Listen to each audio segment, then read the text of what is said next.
Hello beautiful soul! Welcome back to my channel. This is my channel from Japan, Kabayan, Gemini. This reading is for you. Tingnan natin ang iyong June 28 to July 4, 2026. Maraming salamat muna sa mga subscriber, new subscriber, cross-watcher, at sa mga bagong pasok dyan. Welcome na welcome kayo sa bahay ni Ate Aimee. Sa mga nagpa-personal reading, marami ding salamat. Sa mga nag-hype, kung gusto mo ng energy mo lang, at gusto mong makuha natin para sa personal reading, ilalagay ko dyan sa screen yung aking FB. Paki-message na lang ako sa FB Messenger. Paki-check maigi para hindi rin kayo ma-scam kasi may nagagaya sa akin. Yan na reading.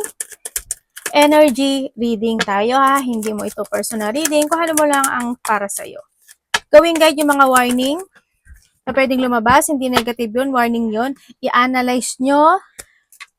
I-reverse nyo. Gumawa kayo ng paraan para maiwasan yung sitwasyon na yun. Okay? Vice versa. Ano man ang gender mo. Ano man ang edad mo. Pero kang 18, ay, teka lang. Yan ba yun, ate? 7, 16, 18, 28, and 1. We have the Gemini, Libra, Cancer, Sagittarius, Scorpio. Connected ka sa kanila or magkakaroon ka ng connection sa kanila.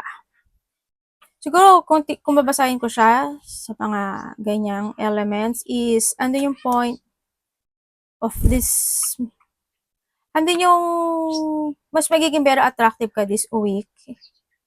And also, andun yung may mga refreshing situation. Ako na nakikita sa iba sa inyo, mas magiging strong siguro yung emotions mo this week din sa nakita ko sa iyo. And then also,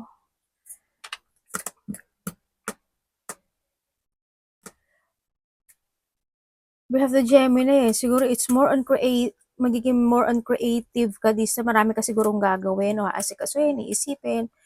Ganyan. Nandun ka sa point na yon. It's more on powerful yung nakikita ko sa energy this week. And then, okay. Merong mga sitwasyon na maring nagkakaroon ka ng mga reflection from the past o may mga bagay ka na naiisip na naganap o nangyari sa nakaraan. Baka nahagingan mo lang siya, di ba?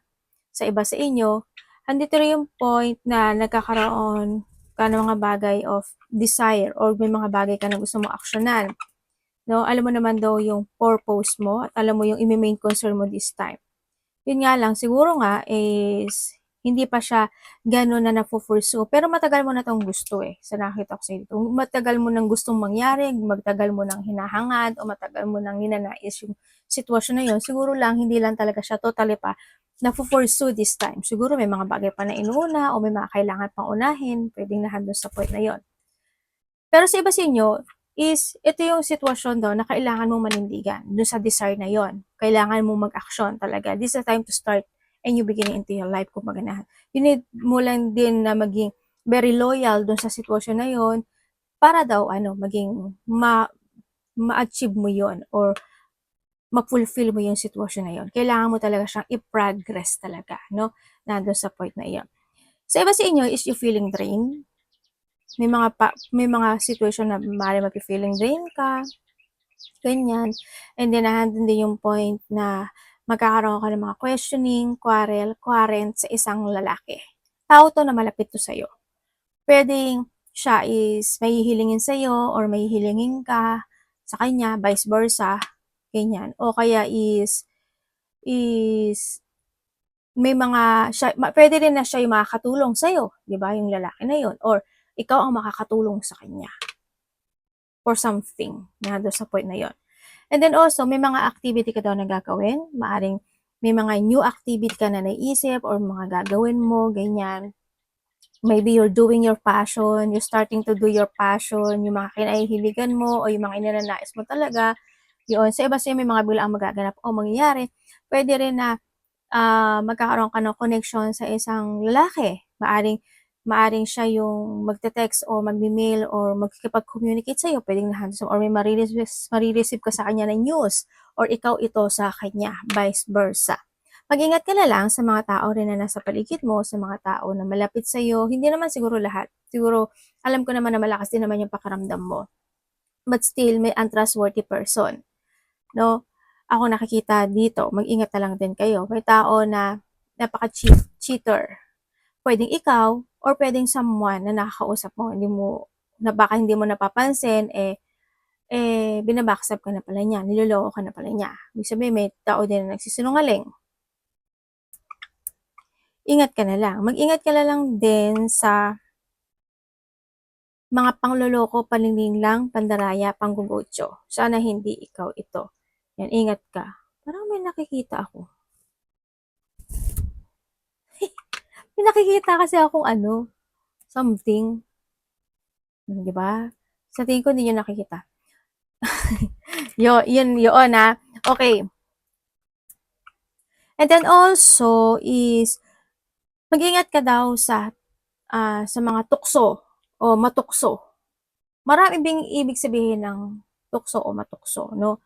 Halimbawa, may taong magaling magsalita tapos pasasakayin ka lang pala niya, 'di ba? Natukso ka, na manipulate ka ng mga salita niya. Natukso ka, ginawa mo yung sinabi niya, 'di ba? O kaya is nakikita ng mga mata mo, 'di ba? Ay, gusto ko 'to, gusto ko 'yan, gusto ko yung mga ganun, 'di ba? Ingat ka na lang din. Basta wag ka lang magpapamanipulate talaga sa sitwasyon mo. 'Yon. Merong tao na very loyal pagdating sa iyo, no? May mga aso pusa ba kayo? Basta nyo, maybe makakita ka maari ng ahas, kung ano man yan, makakita ka ng ahas, makakapanaginip ka ng ahas, o may mga alahas kayo na ahas, o baka naman may ahas sa buhay nyo, di ba? Yan. Mag-ingat ka pa rin sa mga tao magagaling magsalita, ha? May taong matalino, Matalino. Alam mo dito sa sitwasyon, parang may taong matalino na sana hindi kanya maloko o hindi kanya madaya, ha? Tingnan natin energy mo. Yun nga, sabi ko may mga taong loyal or maybe you are loyal with someone. Yun, may mga friend ako na nakikita. Pwedeng may tao kang bibigyan ng pagmamahal or someone's giving you a love. Ganun. Friend or a loyalty person, pwedeng nandun sa point na yun. May mga pagsuporta din kasi ako nakikita, no? Siguro may tao na talagang sinusuportahan mo siya or may tao na very supportive pagdating sa inyo. Energy. Pero dito sa sitwasyon mo, may tao na susuporta sa iyo para makuha mo yung hinihiling mo. Energy.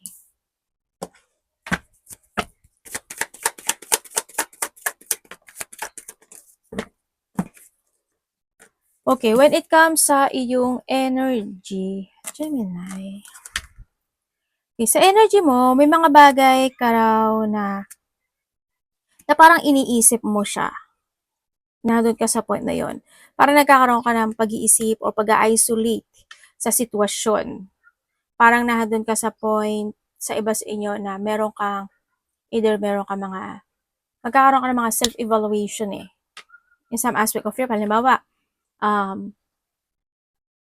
Halimbawa, may mga bagay kang gusto mong ayusin, may mga bagay kang gusto mong umpisahan, may mga bagay kang gusto mong tapusin, o may mga bagay kang gusto mong gawin, mga ganyan.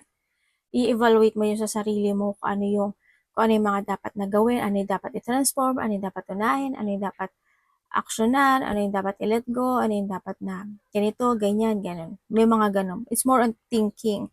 No, sa iba sa inyo. Siguro iba naman sa inyo is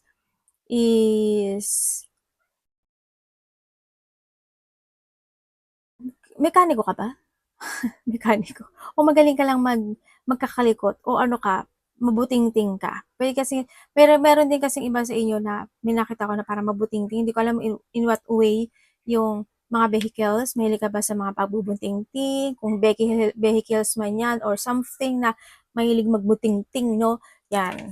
Pwede rin kasi, halimbawa, yung mga pagbubunting-ting na mga mananahe, mahilig mag-cook, mahilig sa ganito, yung mga mabuting-ting na sitwasyon. Ako dyan, tamad. O, diba? Pero tingnan mo naman nandito ako sa profession na to, diba? Mabuting-ting din to, pero, ewan ko, siguro lang, passion. Mga ganun sitwasyon din. Siguro with the passion talaga, no? Kahit na hindi ka mabuting-ting, if that is your passion, gagawin mo talaga siya, no? Siguro nandun sa point. Yun, may ganun ako nakikita na medyo mabuting-ting. Yan. And then also, Energy mo rin is andito yung sitwasyon na may mga lakad, malayo man o malapit, maybe may mga lakad na sitwasyon ako nakikita o may mga pinag-iisipan, maybe, yun. And then also is, hindi ko lang alam bakit may konting lungkot ako nakikita. Hindi ko alam kung may ginawa ka ba na nadi-disappoint ka ba sa sarili mo or may kumausap ba sa'yo o may nangyari ba na madi-disappoint ka. Pwedeng nandun sa point na yon. May mga disappointment ako na nakikita sa part mo. Tingnan natin. Ang parating. May mga lungkot, loneliness sa iba, ganun. May kinakulungkot and feeling drain kasi. Pwede rin na na pwede rin sa iba is parang may mga sitwasyon na parang nagre-regret ka, 'di ba? 'Yun. Baka may mga sitwasyon na parang you thinking, what if mag-fail ito, what if ganito, what if ganyan. Medyo is more on thinking. Parating.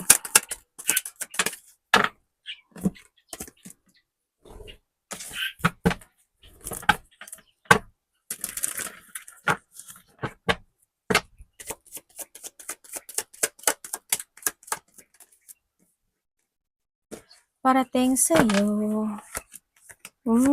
Uy. Just wait. Okay. May babae. May babae? Lang. Tabi ka muna ha.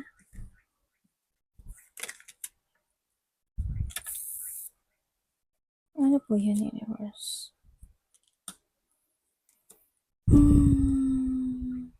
Okay.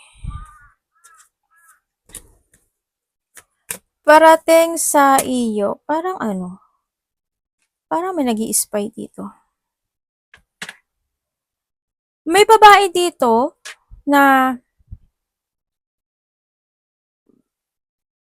medyo may hardship siyang pinagdadaanan. Hindi ko alam in what way, kung bakit, pero medyo may hardship siyang pagdadaanan. Pwedeng kapamilya, magulang, kapatid, kapamilya, or karelasyon. Babae siya. Hindi ko alam if she feel alone or feeling sad, basta may hardship sa kanya o may problema siya sa pera ba, yun ang nakikita ko sa kanya. Babae to, no? And then also is parating sa iyo. May parating na opportunity sa iyo eh. Alam mo may opportunity na darating sa iyo, pero magkakaroon ka daw ng choices dito. Yun ang sabi. O pwedeng may naiisip ka na opportunity, pero hindi ka makapili, pwedeng nandun sa point na yun. May mga bagay ka na gusto mong umpisahan, pero baka nalilito ka. Kung ano yun, di ba? Kung ano yung alin doon sa iba sa inyo. Yun. Mag-choose ka lang ng isa, basta mag-trust ka lang sa intuition mo, ha? Kasi, kung ano man itong mapipili mo sa nakikita ko sa'yo dito. Kasi ang nakikita ko dito, this is your passion. Yung mapipili mo nito is, alam ko na gusto mo yon, na yun talagang fit na fit sa'yo. Ganon. Siya yung fit na fit sa'yo. At yun yung mapipili mo na yun yung magsasucess ka for life. Yun ang sabi dito. And then also, parating sa iyo is iba kasi iba sa inyo may mga trabaho, bagong mga idea, opportunities, o kaya may trabaho ka na, gusto mo na naman ng another trabaho, mga gano'n, part-time, mga ganyan. Sa iba naman dito, pwedeng nandun yung point na malilipat ka na pa umaga, patanghali, panggabi, o kaya section 1, section 2, section 3, malilipat ka ng place, ganyan, sa iba, no? And then, merong taong hihingi sa iyo ng tulong or tutulungan mo or ikaw ang hihingi ng tulong. Sa iba naman sa inyo is merong kang marireceive, either gift, tulong o pagmamahal, or ikaw ito sa kanya. May hinihintay yung iba, no? Parang may hinihintay kayo. Yun ang nakikita ko dito. May paghihintay ng something. Yun ang nakikita ko, ha. Sa iba, medyo ano magkakaroon ng frustration sa isang tao sa buhay. Hindi ko alam ano yung frustration na yun.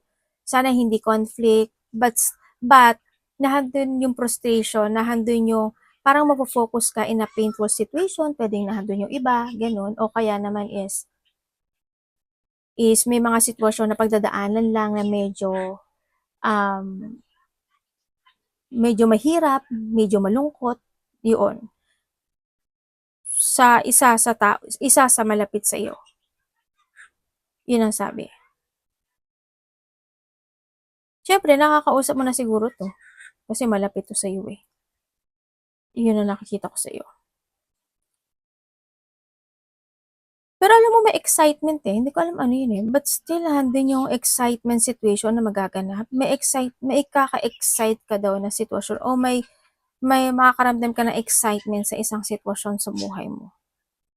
Tapos yung iba naman sa inyo, may travel ka ba? So yung iba naman sa inyo is babalik daw kayo mula sa simula. May pagbabalik from the basic. O may uumpisahan ka na sa iba. Sa iba dito, kasi lalaya ka sa isang sitwasyon. Di ba? Tapos, sa iba naman is may sisimulan ka na. May i-start ka. O kaya iba dito is magre-resetting kayo ng sitwasyon. Tapos, yung iba naman dito, may mga papers and documents daw na parang hindi ko alam kung ano yun parang unfinished to No? Yun na nakikita ko. May unfinished ka na papers and documents or baka may mga asikasuhin ka, may mga dapat ka pang pirmahan, meron ka bang hindi na ipasa, meron ka bang hindi nagawa o gagawin mo ba siyang muli, pwedeng nandun sa point na yun. Kung ano man yan.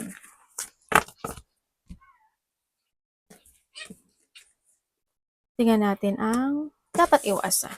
May mga ikakagulat, ikakashock o ikabibigla ka daw na sitwasyon. Parang ano siya mangyayari, hindi mangyayari, mangyayari, hindi mangyayari. Maging matalino. Maging mapagmatsyag. Ano to?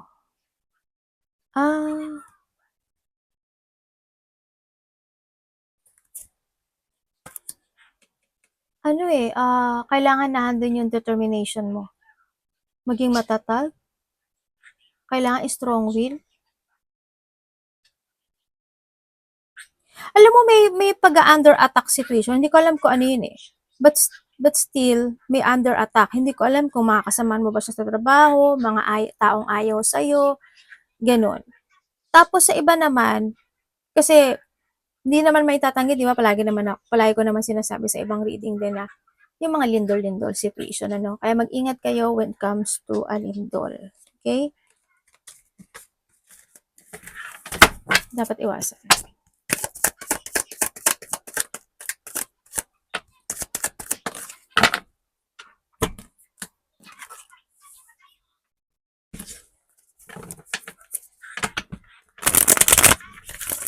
Uy, ingat kayo ha. Masakit ba yung likod mo, batok mo, balikat mo, balakang mo? Kasi may nakita akong gano'n. Ingatan niyo yung sarili niyo ha.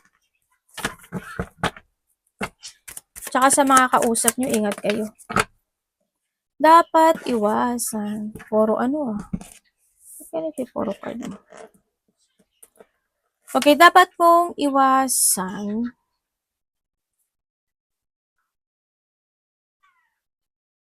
iwasan mo yung sitwasyon na pwede mo ika-burnout, pwedeng maging outcome, magka-chaos, ganyan. Iwasan mo ma-stagnant ka. Ibig sabihin yung hindi ka mag-action, hindi ka kumilos, hindi ka gumawa, mga ganyan. No? Or iwasan mo yung, syempre, yung hindi ka magkaroon ng acceptance. Yung kailangan mo rin yun minsan na magkaroon ka ng acceptance in some aspect of your life, kung ano man yung sitwasyon na yan, di ba? And then also, iwasan mo sa love life man niya, sa trabaho, sa paligid mo man niya, sa mga magaganap o mangyayari, mga ganon. Siyempre, kailangan mo lang din ng iwasan mo, yung mga pwedeng ma-stress ka, ganyan. Iwasan mo yung hindi ka maging aware din ha, sa mga salita mo, sa mga action, movement, ganyan, sa mga makakausap mo. sa mga tao na magiging mabait kuno sa'yo, o kaya kung may mga mag-o-offer ng something, love life man yan, business man yan, or tulong man yan, o basta kung ano yan, you need to be aware, okay? Ang sinasabi dito, kailangan nandun daw yung motivation mo, do your passion, kumbaga, do your passion as in, huwag kang masyado mag-overthink, huwag kang masyado mag-isolate, or kailangan mo is, you need to heal. Kung ano yung mga dapat na need to heal, you need to move on. O kung may mga bagay o sitwasyon na kailangan i-recover, di ba? And syempre, huwag mo kakalimutan na hindi pahalagahan o alagaan yung sarili mo o yung mga tao nagpapahalaga sa iyo. Andun din yung point na you need to save your money. Kailangan mo pahalagahan din yung meron ka sa ngayon. No? Sa lahat, as in lahat. Pera man yan, trabaho man yan, di ba? Ano man yan. Love life man yan. Okay, tingnan natin ang love mo. Kapatid, anak, magulang, karelasyon, kaibigan, pamilya, Gemini in love.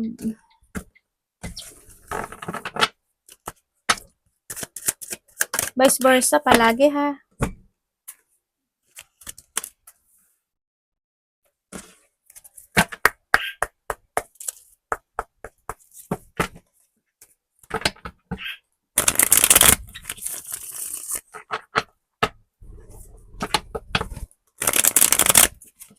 Love ni Gemini. Vice versa. Gemini in love.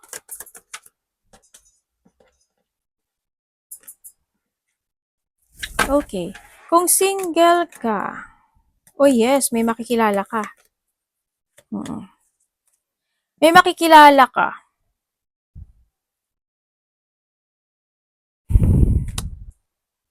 Ay, kaso ano, may makikilala ka, pero may malalaman ka sa kanya. Or maybe this is you. O kaya naman may something blockage when it comes dito sa tao na to. Or sa'yo, vice versa. Basta slowly but surely. Wag ka lang mapapasok sa struggle. Mahirap na. Pero kung ikaw yung gumagawa ng struggle, it's your choice. Okay? Okay, kung kayo is nagkahiwalay nitong tao, yes, nagkaroon na ng paghihiwalay. Nagkaroon ng movement o paghihiwalay na talaga, hando sa point na yon na nagkaroon na ng pag-let go, kasi malaki din yung nagkaroon din ng pagbabago, no? Nandun yung point na iyon sa nakita ko dito. Pero kung titingnan ko dito sa mga nagkahiwalay ha, hindi ka pa nawawala sa isip niya. Kasi still, or this is you ha, still pa rin na naiisip ka pa rin niya. Kahit na sabihin niya na alam niya na meron ka na, ganyan-ganyan, ganun-ganun, na doon sa point na pumapasok ka pa rin sa isip niya. And they say apology, parang nakita ko dito sa kanya, yun, still feeling stuck pa rin siya sa situation, or kasi nandun pa rin kasi yung thinking niya sa nakikita ko dito sa kanya. Pero kung titingnan ko sa kanya dito, kung nasaan man itong tao na to ngayon, medyo hindi maganda yung sitwasyon niya sa ngayon, ano, sa nakikita ko dito. As in, meron siyang pagdadaanan o meron siyang pinagdadaanan na hindi siya magiging stable doon sa sitwasyon. As in, hindi ko alam why, pero may pagdadaanan siyang medyo may stagnant siya. Yun na nakita ko. Vice versa ha. Kung kayo naman is, kung gusto kanya kausapin, yes, gusto ko pa niya kausapin. Dito, baka nga minsan pumapasok ka sa panaginip niya. Kasi gusto pa rin naman niya ng resetting eh, kahit pa paano. Gusto pa rin naman niya makapag-usap. Yun na nakikita ko dito. Sa iba, kung kayo is may third party ha, kung may third party. Yung kanina kasi, yung mga nakahiwalay yun, di ba? Kung may mga third party kayo, sa nakita ko sa'yo dito, alam mo na malihim yung karelasyon mo. Or maybe na alam mo na either ikaw yung third party, or alam mo talaga na may third party. Kasi nandito yung ano eh, nandito yung, parang iba dito, siguro sinabi niya sa inyo. Diba? Or pwede rin sa iba sa inyo, nalaman niyo talaga. Yun. Yun na nakita ko dito. Well, it's your choice, no? Kung choose mo talaga na magstay, o magpa-stuck sa connection na ito, it's your choice. Sa nakita ko dito. Yun. Kung wala kayong third party relationship. Kung wala kayong third party relationship is hando naman yung mukhang nagkaroon na rin ng mga acceptance in both of you. Nagkaroon na rin ng mga acceptance sa both of you. Siguro in the past may mga naganap o nangyari na hindi pa gano'n na nag-heal o na-recover yung sitwasyon. This time, kahit papaano nagkakaroon kayo ng resetting, no? Nagkakaroon pa rin naman ng new beginning when it comes in this connection. Handun yung love, handun yung soul connection sa nakikita ko sa inyo dito. Handun din naman yung handun yung awareness din ng bawat isa or isa sa inyo sa nakita ko dito. Yung isa siguro palabigay, pala text, pala um, pala apology, parang ganun. O kaya naman is, yung isa naman sa inyo is, syempre hindi mawawala yung painful eh. No? May mga painful pa rin naman sa nakita. But still, handoon yung ready to fight when it comes in this connection. Yun nga lang, siguro yung well, maybe both of you or isa sa inyo, medyo madaldal siguro lang palakwento. Hindi ko naman sinasabing madaldal. Siguro palakwento, ganyan, no? Pwedeng nahandoon sa point na yun. Na pwedeng yun yung minsan siguro nakapagpapatoxic sa isa siguro, ganyan. Kaya minsan siguro yung isa sa inyo medyo tahimik na lang din, makikinig na lang din siguro. Pero medyo para sa tenga niya o sa pandinig niya, medyo naiingayan na siguro siya or medyo may mga time siguro na maingay na may mga ganong sitwasyon, di ba? Kaya medyo mild lang din kayo para hindi masyadong preno-preno din pag may time. Okay? Yun ang nakikita ko dito sa inyo. Yung isa sa inyo malihim malihim. Or may lihim.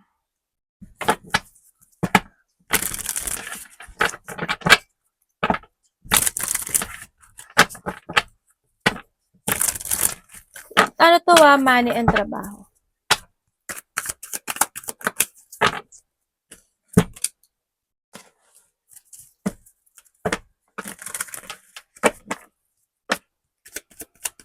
Money and trabaho.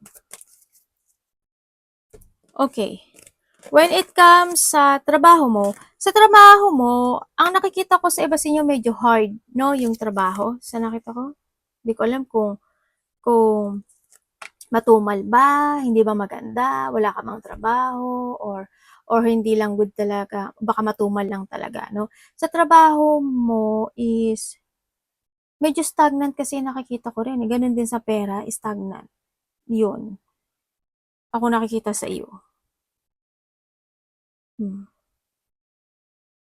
Medyo sa trabaho siguro, medyo hindi ko alam kung mas gusto mo bang mag-isa or siguro sometimes you feel abandoned or you feel rejected na mga kasama mo sa trabaho. Pwedeng na doon sa po, baka may mga hardship ka talaga na pinagdadaanan sa trabaho mo, di ba?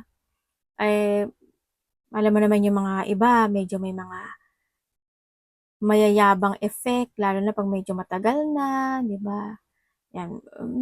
Ano ka na lang din, ikaw na lang yung mag-adjust para sa kanila.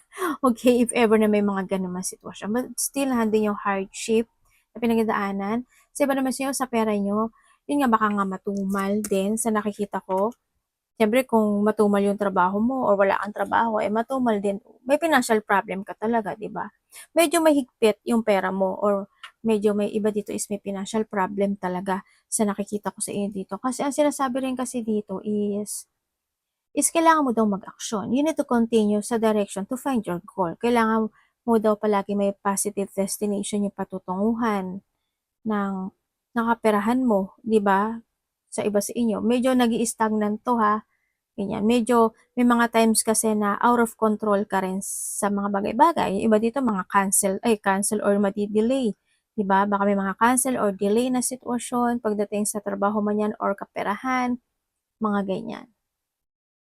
Medyo nag-slow kasing bigla yung ano mo yung trabaho tsaka yung pera mo dito. Kaya ingat ka na lang din sa pag-handle ha. Yun ang sinasabi. Sa iba sa inyo, siguro nandun yung point na kailangan nyo talaga mag-action. Sa iba. Kasi you have a choices. Kumbaga, nasa sa'yo yung choices na to Depende na lang paano mo i-handle. Kasi may mga darating din naman na opportunity. Depende, alam mo naman sa atin, di ba? Depende sa ating mga action. Kung paano tayo mag-a-action. Yun. May mga bagay di kasi na kailangan mo maging organized pagdating dito. Huwag na lang kayo din yung mga kung may mga tao na mangungutang sa inyo o mangangako sa inyo, wag ka na lang din ingat ka na lang din or pwedeng ikaw. Ganun. Medyo hirap yung pera mo ha. Ingat ka. Baka dumating ka sa point na mahirapan ka talaga lalo. Ingat na lang. Pero delay to. Madi-delay pa. Siguro mga before bago magtapusan ng year, siguro papunta ka na doon. Siguro by the September, October, November, something, magbabago to. Mga ganon. Sa iba. Arigato naman si God bless.